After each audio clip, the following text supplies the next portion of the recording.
CGTN's Girum Challa has been following this story closely for us, and he joins us now from Ethiopia's capital, Addis Ababa. Hi, Girum. Has there been a response from Ethiopian authorities, and what should we expect from this particular threat of external sanctions?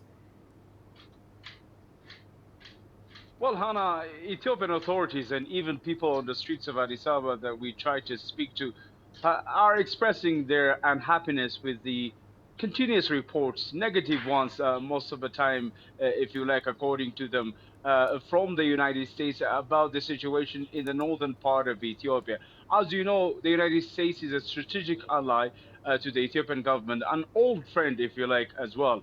But these statements, including the recent one of trying to slam sanctions against the country or other individuals in the nation, is a reason for most people to cry foul and call on the United States to think about its decisions. The authorities say, Hannah, that the United States lacks a deeper understanding of the situation on the ground in the northern part of the country.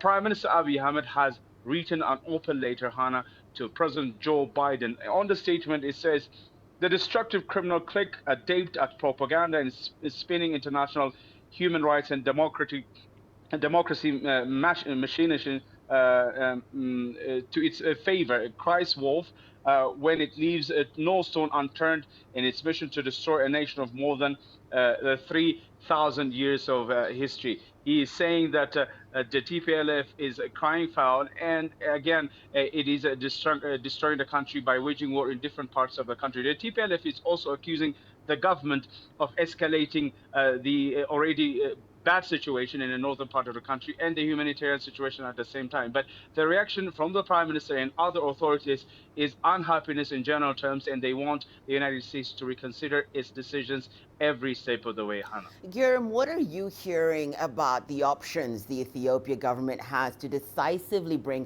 an end to the conflict with the TPLF? Well, everyone we spoke to want the end of this conflict in the north with TPLF peacefully. The end, however, does not just come out of the blue. The government is proposing a national dialogue, which is now under formulation according to authorities that we have spoken to yesterday and this morning at the same time. They're saying that this national dialogue can bring solution to the northern part of the country's conflicts between the TPLF and mostly of government forces. You know that Ethiopia has its own mechanisms, cultural and otherwise, and government officials are confident that if harnessed very well, this can bring a solution, peaceful solution to the conflict in the north without any third-party interference. So Ethiopia must be left alone to resolve its own problems without forgetting the fact that the African Union, the United Nations, and even the US government are a crucial part